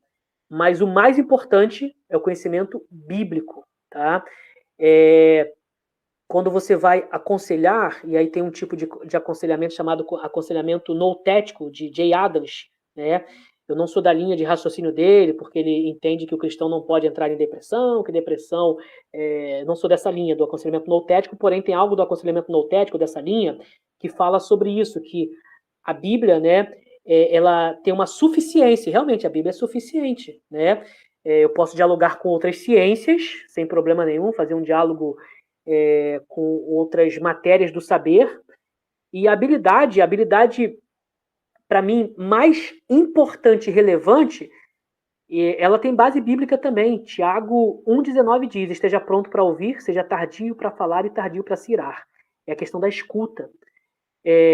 O filósofo Zenão de Sítio já falou que a natureza nos deu duas orelhas e uma só boca, porque convém ouvir mais, falar menos. Ou seja, essa necessidade de você desenvolver um tipo de habilidade de escuta, de você escutar com precisão, de você escutar pessoas em sofrimento para aquilo que esteja para além do que é comunicado, né? Muitas vezes a pessoa está verbalizando algo, mas internamente, no coração, tem um nível de sofrimento e angústia, ou vou usar um termo que eu gosto de usar, da agonia da dor.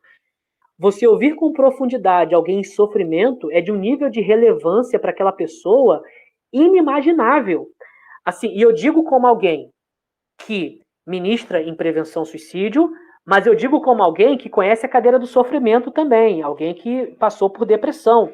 E uma das coisas que é horrível quando você está em sofrimento é a pessoa sentar com você, dizendo que quer te ouvir, que quer ouvir a sua dor, que vai compartilhar a atenção com você, porém, entretanto, todavia, vem te dar sermão. E aí, aquele tempo que seria teu para desabafar, para compartilhar, para receber colo, para receber o ombro amigo, potencializa a sua dor, potencializa seu sofrimento. As pessoas pouco sabem a respeito de como começou o movimento de escutatória, por exemplo, né?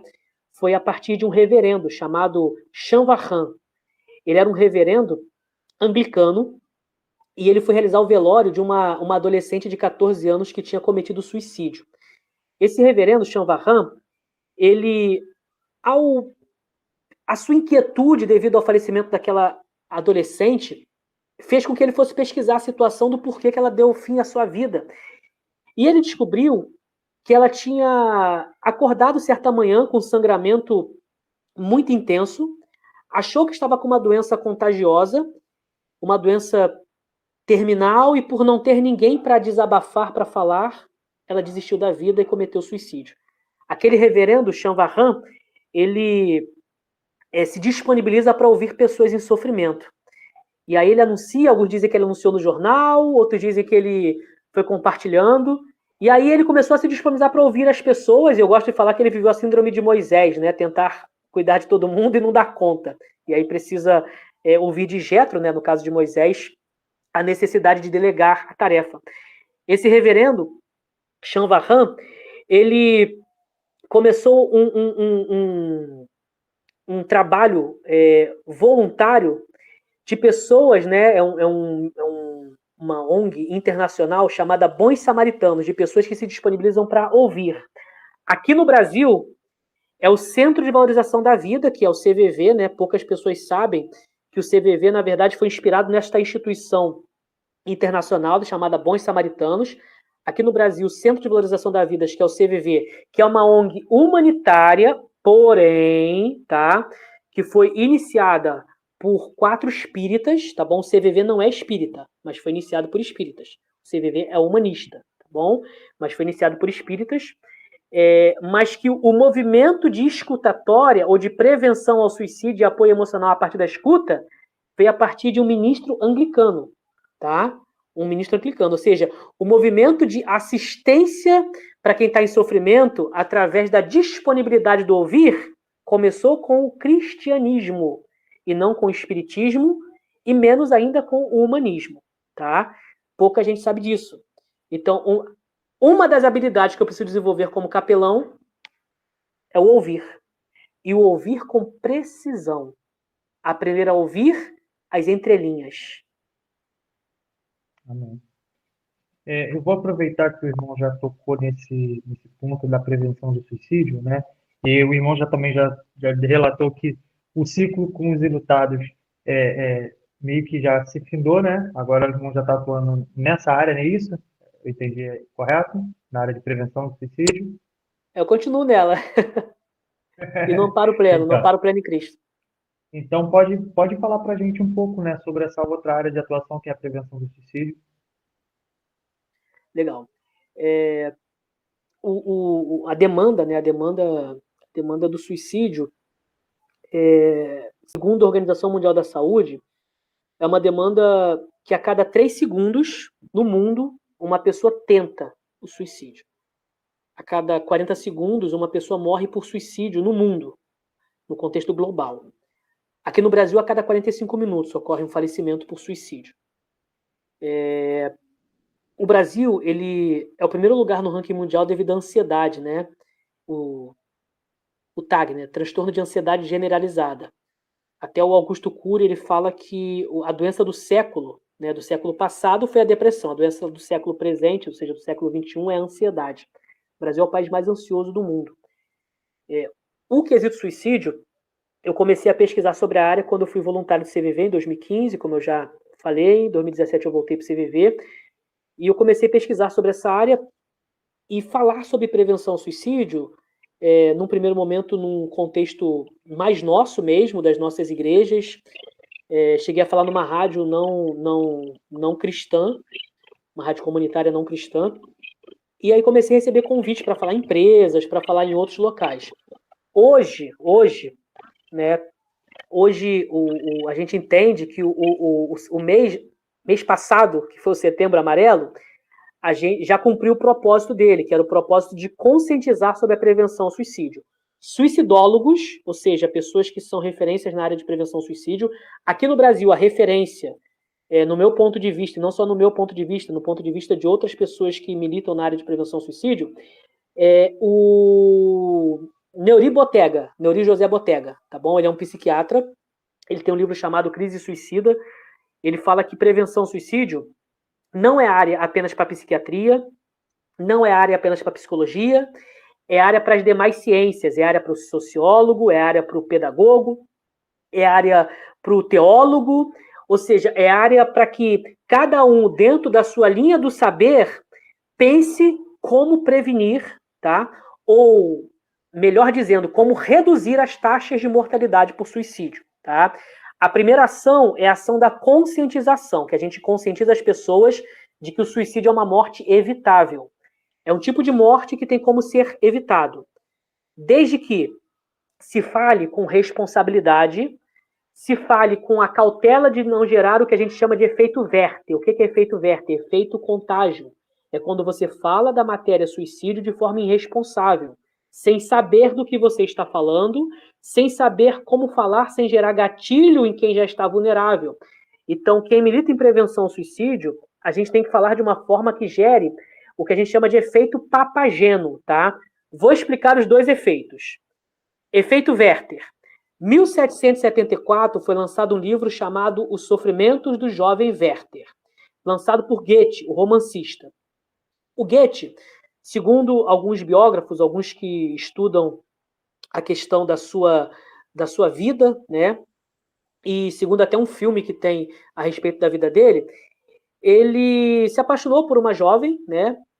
Alguns biógrafos falam que, na verdade, esse romance dele foi um romance fantasioso da cabeça dele, né? Que, na verdade, a jovem não estava nem interessada por ele. Mas, de qualquer forma, ele teve uma decepção amorosa. Ele tinha perdido um amigo por suicídio, então ele estava atravessando um luto. E esse amigo cometeu suicídio por uma frustração amorosa também. O Goethe começa a jogar suas angústias no papel. E aí, o Goethe, essas angústias viraram um livro chamado Sofrimentos do Jovem Werther. Pesquisadores da área dizem que esse livro teve ampla divulgação e jovens que estavam passando por fragilidade emocional, sentimental, que liam esse livro, Os Sofrimentos do Jovem Werther, é um livro que eu já li uma vez, é um livro muito angustiante mesmo. Ao lerem esse livro, devido à fragilidade emocional, eles vinham a cometer suicídio ou com o livro debaixo do braço, ou através do mesmo método que o Werther do livro cometia o suicídio, ou com as mesmas roupas que o Werther do livro tinha. Então, dentro do contexto de suicidologia, sempre que alguém fala de prevenção ao suicídio ou da matéria suicidologia de forma romântica, de forma irresponsável, a gente fala que a pessoa vai gerar efeito Werther, vai gerar gatilho em quem está vulnerável. Quando a gente fala de prevenção ao suicídio, conhecendo a matéria, a gente tem que falar para gerar efeito Papageno. O que é efeito Papageno? Efeito Papageno é a partir de uma obra de Mozart, chamada Flauta Mágica. Nesta obra tinha um personagem, que é o Papageno, onde ele teve uma decepção ali na vida e ele estava pensando em desistir da vida e cometer suicídio. 3 seres mágicos conseguem ajudá-lo para que ele tenha encorajamento para os enfrentamentos da vida, ou seja, para não desistir de viver. Logo, ele consegue, vamos pensar assim, né, encarar as adversidades, repensar a sua existência e não desiste da vida. Então, a gente entende que quem fala de prevenção ao suicídio através de um exemplo de vida, né, que no caso da minha vida eu sou um sobrevivente, como a gente diz, em termos de que eu não, graças a Deus, não cometi suicídio, né, e nem quero cometer, né, continuo me cuidando, continuo fazendo terapia, me cuidando, e sempre que eu vejo uma vulnerabilidade emocional, eu já sei para onde eu correr, né. Por exemplo, nesse ano, Setembro Amarelo, eu não fiz nenhuma agenda de prevenção ao suicídio. Nenhuma. A minha última agenda, literalmente falando sobre prevenção ao suicídio, foi dia 31 de agosto. No dia... Eu tinha uma... A agenda estava até para setembro, eu falei, vamos adiantar essa agenda, porque eu fiz um propósito que de 1º de setembro até dia 30 de setembro desse ano, eu não falo, até dia 30 de setembro desse ano, não falo de prevenção ao suicídio. As pessoas falam, mas é sua vocação, você conhece o tema. Eu falei, gente, olha só, uma das coisas que eu trabalho em prevenção ao suicídio, eu chamo de conceito João Batista. O que é o conceito João Batista? Quando perguntaram para João Batista quem ele era, João Batista falou, eu não sou o Cristo, não sou o Salvador do mundo. Eu não vim para salvar ninguém. Eu vim para preparar o caminho. Eu chamo de conceito João Batista. Quem vai militar em prevenção ao suicídio tem que ter consciência de que ele não foi chamado para salvar o mundo. Ele não foi chamado para reduzir a 0 as mortes por suicídio, mas para reduzir o índice de morte por suicídio. Porque a gente não consegue reduzir a 0, infelizmente, né? Só Deus pode isso, né? Porque Deus pode todas as coisas, né? Mas ao mesmo tempo ele dá a livre escolha, o livre-arbítrio. A gente ia entrar em matéria de teologia, mas deixa eu puxar para cá para não entrar nesse quesito. Mas assim, a gente tem que tomar muito cuidado. Então a gente precisa se cuidar dos nossos, e nos nossos ambientes de trabalho, de atuação, de ministério, de igreja, compartilhar vida. Hoje a gente fala muito mais sobre a dignidade do viver do que a prevenção ao suicídio propriamente dita. Hoje a gente precisa muito mais de políticas públicas, tá? e nós, trazendo para nós enquanto igreja evangélica, nós, depois que começamos a ver, infelizmente, pastores, pessoas no nosso ambiente religioso morrendo por suicídio, a gente começou a se atentar mais para essa questão. Estava até antes, assim, conversando com a minha esposa, que um caso que, por exemplo, me sensibiliza bastante ainda, que a gente, quando vai falar de prevenção ao suicídio, a gente precisa falar da dor dos que ficam. E a dor dos que ficam são os familiares, tá? Que são os sobreviventes a um luto por suicídio, que é um luto muito complexo e traumático. Porque quem comete suicídio, a pessoa, ela parte, deixa um ponto de interrogação e leva a resposta. Então, deixa a pessoa enlutada, e aí voltando para a questão do luto mesmo, com um ponto de interrogação muito complexo, tá? Poxa, por que a pessoa cometeu isso? Por que meu familiar acabou tendo esse tipo de comportamento ou de ação? Então, a gente precisa falar da dor dos que ficam. Teve, se eu não me engano, uns 2 anos atrás, um pastor americano batista que cometeu suicídio, e aí, depois de um tempo, a esposa dele tinha publicado em umas redes sociais, né, a angústia dela enquanto alguém em luto, e ela falando que muitas vezes as pessoas não estavam mais dando crédito ao sofrimento dele, que ele tinha depressão, as pessoas achavam que aquilo era frescura, era palhaçada, então, e aí falando para você que vai nos assistir em algum momento, assim, falando bem diretamente para você, falando agora diretamente para sua pessoa, você que talvez está enfrentando uma depressão, está enfrentando uma crise de ansiedade, está enfrentando algum tipo de dilema existencial, algum tipo de transtorno existencial. A palavra agora é de um homem de Deus mesmo, sabe assim, mas de um homem de Deus que também tem suas dores, que sofre. É alguém que conhece a cadeira também do sofrimento. É alguém que milita na causa com conhecimento técnico, mas como conhecedor também no quesito existencial, porque passou na pele o quesito depressão. Deus pode sim te curar de forma miraculosa, mas Deus também usa pessoas. Deus usa a ciência médica, Deus usa a ciência psicológica, então busque ajuda. Busque ajuda pastoral. E se você é pastor, busque ajuda pastoral também, porque pastor também precisa de pastor, precisa também ser pastoreado, tá? Busque ajuda psicológica, busque ajuda na sua família, busque ajuda de amigos, mas assim, tenha certeza, Deus te quer vivo, porque a vida eterna é esta, que conheçam a ti por único Deus e a teu Filho a quem enviaste, ou seja, Jesus Cristo. A proposta do Evangelho é uma proposta de vida. O Evangelho é pró-vida. E vida eterna, vida em plenitude, vida em abundância, tá? Deus te quer vivo, porque Ele nos criou para vivermos para a glória dEle.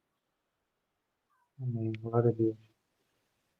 Pastor, compartilha com a gente aí, talvez um ou mais testemunhos, né, ao longo dessa jornada, né, que eu imagino que tem uma estrada muito grande aí de experiências, que tenham marcado, né, não somente na área da capelania com enlutados, mas também nessa área também da prevenção do suicídio. Beleza. Eu vou compartilhar primeiro uma história, uma história num contexto material, que foi um dos momentos que me marcou, né, que foi uma criança que me deixou sem palavras. Essa criança, ela, na época, tinha 7 anos de idade, eu não lembro assim especificamente qual foi o ano, e ele tinha perdido o tio. O tio não era uma boa referência, o tio foi realizar um assalto, e aí foi alvejado, a orientação da funerária era caixão fechado, porém o tio era alguém muito presente na vida dessa criança, então essa criança tinha o tio como um amigo, né? A mãe dessa criança decidiu abrir o caixão, né? E foi contra a orientação ali da funerária. Essa criança se deparou ali com a imagem do tio no caixão, sentou ao lado do caixão e começou a chorar compulsivamente, né? O nome dessa criança era Kaique. E ele começou a chorar compulsivamente. Era no todo, né? Chama de todo, alguns chamam de pedra, que era no corredor do cemitério do Caju. A minha ação no primeiro momento foi sentar ao lado dessa criança, fiquei do lado dela ali sentado, deixando ela chorar, jogar para fora a dor, né? Aquele choro que vem da alma mesmo, né? E aí aquilo chamava a atenção das pessoas que passavam, e veio uma senhora até nós, né? A senhora, quando veio até nós, ela falou assim: o que está acontecendo? Aí eu falei para ela: minha senhora, é dor, é luto, faz parte. Aí ela, acredito até que com boa intenção, né? Mas assim, sem saber como lidar com aquela demanda, aquela senhora falou: ó, se você parar de chorar, eu compro para você um Guaravita. Ou seja, ela estava minimizando o sofrimento dela, daquela criança, dizendo assim: ó, eu resolvo sua dor com R$ 2, né? Que o Guaravita geralmente é R$ 2. Eu sei que muitas vezes até a gente, por despreparo, né? Nem por maldade, né? Às vezes por despreparo, até por não saber como falar, a gente às vezes minimiza o sofrimento alheio, não devemos minimizar a dor do outro. A dor do outro, a dimensão dessa dor, só quem sabe é Deus, tá? Nem a própria pessoa às vezes consegue mensurar a profundidade da sua dor, só Deus. A palavra de Deus é viva e eficaz, mais cortante do que a espada de 2 gumes, penetra a divisão da alma, do espírito, juntas e medulas, e ela é apta para discernir os pensamentos e intenção do coração, ou seja, a proporção da dimensão existencial, do âmago existencial do ser humano, só a palavra de Deus consegue alcançar. E aí aquela criança, o Kaique, ele olhou para mim, aquela senhora partiu, né, ele falou assim: e agora, pastor? Quem joga videogame comigo? Eu travei, literalmente travei, assim, não esperava aquela fala, né, não esperava, travei, olhei para ele, falei: vamos orar, né?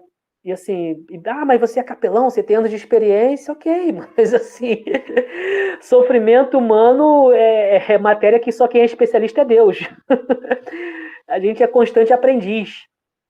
E aí a gente acompanhou a família ali no Caju, a gente foi até realmente o sepultamento. A mãe do Kaique estava grávida, entrou em trabalho de parto dentro do cemitério. Saiu do cemitério direto para a maternidade. Graças a Deus correu tudo bem, né? A criança nasceu, ela saiu do cemitério, assim, saiu de um ambiente de morte para celebrar a vida. E aí eu lembro que eu peguei o telefone do esposo dela, liguei no outro, eu não lembro se eu liguei ou se ele me mandou mensagem no outro dia, não lembro assim literalmente, mas ele falou: não, ele entrou em trabalho de parto mesmo, de começar a sangrar no cemitério e tal. Ele falou: eu não lembro o nome da criança, nasceu, tá tudo bem, muito obrigado, tal, não sei o quê. Depois de um tempo, não sei se um mês, eu entrei em contato novamente com eles, eles moravam lá, depois de Santa Cruz, lá de Itaguaí, eles falavam que estavam caminhando numa Universal, lá, né? Estamos caminhando aqui na Igreja Universal. Eu falei: meu irmão, busca Deus, entendeu? Então foi uma dos contextos bem complexos, né? Do contexto ali de cerimônias. No contexto prevenção ao suicídio, aqui prevenção ao suicídio a gente trabalha muito com a questão também, a gente toma muito cuidado com a questão da confidencialidade das pessoas e do sigilo, né? Porque a gente não pode usar a dor das pessoas para promover o nosso ministério. A gente tem que tomar muito cuidado com isso, né? A gente compartilha testemunho missionário de uma forma que você tenha zelo pelo sofrimento do outro, né? Você lida com sofrimento alheio, então você tem que falar de uma forma que você demonstre respeito, tá? Pela dor do outro. Uma vez teve esse contexto, eu posso compartilhar, né? Já tive muitos contextos em questão de escolas, porque quando eu ia na escola falar de prevenção ao suicídio, acho que ano passado ou foi no retrasado, foi ano passado, começo do ano, eu fui em bastante escolas. Geralmente eu me disponibilizava para ouvir, às vezes, os alunos, né? Se precisar falar no final, a gente vai disponibilizar um tempinho aqui. Então já teve escola que o pessoal falava, já teve contexto, a gente não conseguia nem almoçar. Mas eu vou compartilhar um que é de boa para compartilhar. Foi de um rapaz que eu fui no trabalho dele para falar de prevenção ao suicídio. E aí no final ele pediu para conversar comigo, a gente sentou para conversar, batemos um papo, ele compartilhou suas dores, seus sofrimentos ali, suas ideias de falar que as pessoas não levavam a sério a depressão dele, as angústias dele, falavam que era palhaçada, que era porque ele era preguiçoso, não queria trabalhar. A família falava que era falta de Deus, porque ele estava afastado do evangelho, né? E a família religiosa falava que era falta de Deus. E aí eu ouvi ele pegou meu telefone, passei um período acompanhando ele em termos de conversação. depois de um ano, acho que foi um ano depois ou foi 2 anos depois, eu não lembro assim, eu voltei no trabalho dele para falar, e aí ele no meio da palestra, então essa fala aqui é pública, porque ele falou publicamente também lá, ele levantou a mão e falou para os amigos dele ali do trabalho, né? Falou assim, ó, muitos de vocês aqui não levam a sério esse tipo de trabalho de conscientização do sofrimento, mas eu já passei por esse tipo de angústia, de problema, e aí ele falou, o pastor me ajudou, me acompanhou, hoje eu tô melhor, tô me cuidando. E aí foi passando o tempo, ele depois de um bom tempo me procurou, e me procurou no momento de ideação suicida propriamente, né, literalmente falando, ele tinha tentado suicídio, em termos de, não vou falar o meio especificamente falando, né, e a gente conseguiu contornar a situação, consegui conversar com o familiar dele para ele ir para o hospital, pedir internação, o hospital negou a internação, negou a internação. O camarada tinha acabado de tentar o suicídio, foi para o hospital pedindo internação, tá? Não vou falar porque a gente tem que, algumas formas a gente tem que resguardar mesmo, tá? Por zelo mesmo. Negou a internação. Ele estava vivendo um luto, esse rapaz, que ele tinha perdido, não sei se era o avô, era um familiar que ele tinha perdido. O hospital negou a internação. 5 dias depois, o camarada tentou o suicídio de novo. Graças a Deus ele sobreviveu. E aí, quando ele sobreviveu, ele conversou com alguém do trabalho dele, alguém do trabalho dele falou, procura esse pastor aqui, que esse pastor estava me acompanhando, eu queria que ele viesse me visitar aqui no hospital, caso ele possa. Aí a pessoa do trabalho dele entrou em contato comigo, perguntou, poxa, ele falou que você estava acompanhando ele falou que você orientou ele a buscar internação. Eu nem sabia que ele não tinha conseguido internar, né, na verdade, porque só fiquei sabendo depois que entraram em contato comigo, mas assim, eu tinha orientado ele com a família bateu o pé lá que tinha que internar, não internaram, infelizmente as pessoas não levam a sério. A gente viu mês passado aqui no Brasil, esses são casos públicos mesmo, né? Uma jogadora de vôlei, né? Teve um caso público aqui no Brasil que, infelizmente, veio a morrer por suicídio. Essa semana, se não me engano, ontem, teve um caso público também, né? De uma pessoa. Então, assim, as pessoas não levam a sério a pessoa que está com ideação suicida, não levam mesmo. Infelizmente, as pessoas acham que é frescura. Existe assim, e me desculpe a expressão, tá? Me desculpe a expressão, mas acho que é melhor. Existe uma estupidez, muitas vezes, em lidar com pessoas em sofrimento. As pessoas não levam a sério. E aí esse rapaz, graças a Deus, sobreviveu, né, a mais uma tentativa. Eu fui até o hospital visitá-lo. Quando eu cheguei no hospital, ele falou assim, ele não sabia que eu ia visitá-lo naquele dia. E quando ele me viu, ele começou a chorar, cara. Começou a chorar, mas aquele choro, sabe? Caramba, cara, tu veio. E aí ele falou para mim assim, pô, pastor, você sabe que eu tô desviado. E essa madrugada aqui no hospital eu tive muito pesadelo. E acordei de madrugada e falei assim com Deus, eu falei, Deus, eu tô desviado, mas me dá um sinal de que o Senhor ainda me ama. E aí, pô, pastor, quando tu chegou aqui, tu é o sinal de Deus na minha vida, cara. Então, assim, eu acho que nós evangélicos, nós cristãos, a gente está precisando aprender a ser sinal de Deus para essa sociedade, sabe? Uma sociedade que está sofrendo, uma sociedade que quer ver o evangelho, cara. Uma sociedade que está cansada de só ouvir a gente falar que tem uma mensagem religiosa da salvação. É uma sociedade que está querendo ver Deus na nossa vida. E a Bíblia diz que Cristo em nós é a esperança da glória. Então assim, ele falou, cara, tu é um sinal de Deus, cara, porque essa madrugada eu falei, Deus, me dá um sinal que o Senhor ainda me ama. A última vez que eu conversei com ele falou que estava buscando se reconciliar com Deus. Ele não estava mais no trabalho ali, né, porque ele entendeu que não dava mais, mas tinha buscado atendimento terapêutico, a família estava mais atenta a ele, né? Então, assim, eu acho que é tempo da gente, como igreja, como crente, como cristão, sabe? A gente ser sinal de Deus para a sociedade. A gente ser pequeno Cristo mesmo. Pregar, sim, em termos de proclamar o evangelho, mas quando a gente não tiver a possibilidade de falar com palavras, que pelo menos as pessoas tenham visto algo diferente na gente, tenham visto piedade na nossa vida. Amém. Pastor, a gente está chegando ao fim, né? mas eu queria dar a oportunidade do pastor falar diretamente com as pessoas que estão sendo alcançadas por esse vídeo. Muita coisa que eu creio que foi edificante, foi despertador, foi até esclarecedor, né? Eu confesso que eu vou rever esse vídeo agora como telespectador para anotar algumas coisas, pegar algumas referências que o pastor trouxe muito conteúdo, mas eu queria que o irmão falasse aí para aqueles que estão sendo alcançados, né? Aqueles que talvez tenham interesse nessa área de atuação, tenham uma certa vocação, ou até mesmo em outras áreas, mas eu queria que o pastor tivesse a palavra dessa consideração final. Legal. Quero agradecer primeiro, tá? Agradecer a Deus, né? Primeiramente, por essa oportunidade, mas também agradecer a Juliana, a irmã Juliana, você também, Tiago, pela confiança. Obrigado pelo convite. Para mim é uma honra. Que desejo do meu coração é que esse vídeo possa edificar vidas, possa despertar vocações, possa chegar a pessoas que eu nem imagino, talvez eu nunca conheça, mas importa que ele cresça e que eu diminua. Então, você que está nos assistindo nesse momento, não sei qual dia, não sei qual horário, não sei qual momento da sua vida que você está vivendo, eu não sei se você está num tempo de euforia ou num tempo de dificuldade, mas um texto que eu tenho meditado muito da palavra de Deus se encontra em Eclesiastes 7,14.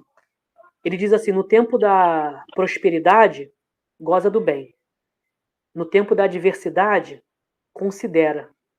Porque Deus fez tanto um quanto o outro para que o homem não saiba o que vai vir.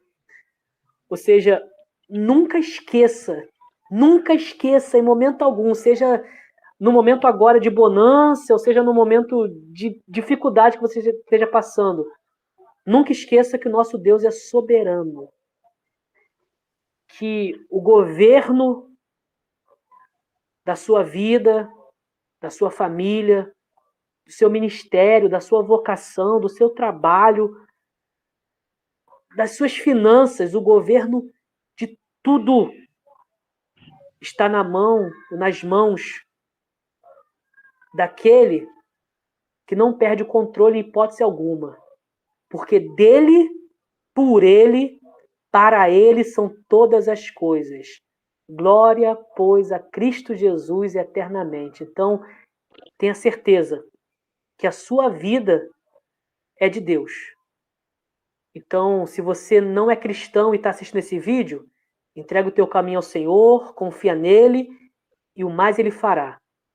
Se você já é um irmão em Cristo, se você já nasceu de novo, tenha certeza absoluta que Deus, que através de Cristo Jesus prometeu estar com você todos os dias, até a consumação dos séculos, ele não é homem para que minta e nem filho do homem para que se arrependa.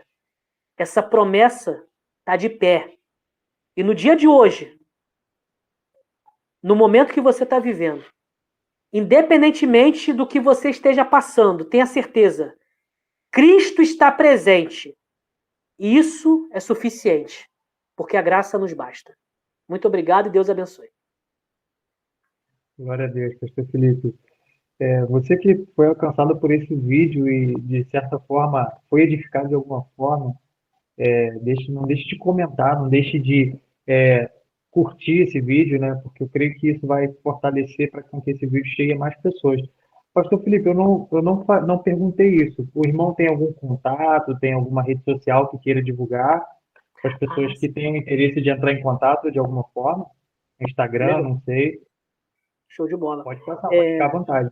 Então, o Instagram que eu compartilho é o Instagram do Amparo Pleno em Cristo, tá? O Legal. Amparo Pleno em Cristo, tá? Eu continuo no projeto, é porque hoje eu fiz transição, então hoje quem está liderando o projeto é o Iago, que é da Assembleia de Deus, é um projeto interdenominacional, tá bom? Sou batista, mas lá tem o Iago, que é da Assembleia, tem irmãos de outras denominações lá. O Instagram do Amparo Pleno em Cristo, tá bom? Meu contato, especificamente falando, eu até vou passar aqui no vídeo, porém nem sempre eu vou conseguir atender, mas assim, em termos de agenda, poxa, pastor, eu queria marcar com o senhor para falar na minha igreja, para pregar, para ministrar um curso, para fazer uma live. Meu telefone DDD é 21 987 29 8700, tá bom? Nem sempre eu vou conseguir responder no tempo que a pessoa talvez queira, mas eu geralmente respondo, tá bom? Na verdade, dificilmente eu não respondo. Eu passei um período agora de 6 meses sem WhatsApp, né? Eu decidi fazer jejum de WhatsApp por 6 meses. As pessoas ficavam às vezes, pastor Felipe, eu quero agendar com você, tinha que ligar, né? Então, assim, se você não me vê no WhatsApp, mas eu tô no WhatsApp, fique tranquilo, é só ligar, tá Já bom? retornou, já retornou. Já retornei. Amém, Pastor Felipe. Pastor Felipe, eu quero agradecer em nome do blog Encorajamento, né? Eu creio que o senhor somou muito aí com a gente, trouxe muito material, Amém. trouxe muita coisa boa aí para o povo. Eu creio que pessoas saíram de fato edificadas, esclarecidas aqui com mais esse Glória a tema, Deus. né? Que é mais um tema que eu considero muito importante, né? E talvez um tema pouco abordado em igrejas locais, né? Geralmente a gente vê mais ações, né, sociais, juntas, né, como o irmão falou, convenções e tal, mas as igrejas locais talvez ainda não tenham, né, um despertamento geral sobre isso. Mas eu quero agradecer muito, quero que Deus abençoe, quero desejar muita bênção aí da parte do Senhor para a família do Senhor, para a esposa, para o amendoim, né, para o futuro irmãozinho dele, que eu creio que virá também, em nome de Sim, Jesus, sim. e Amém. que a sua casa seja abençoada, em nome de Jesus. Muito obrigado, pastor Felipe, tá? Eu falo em nome do blog aí. Agradecemos em nome de Jesus. Amém. Amém. Obrigado.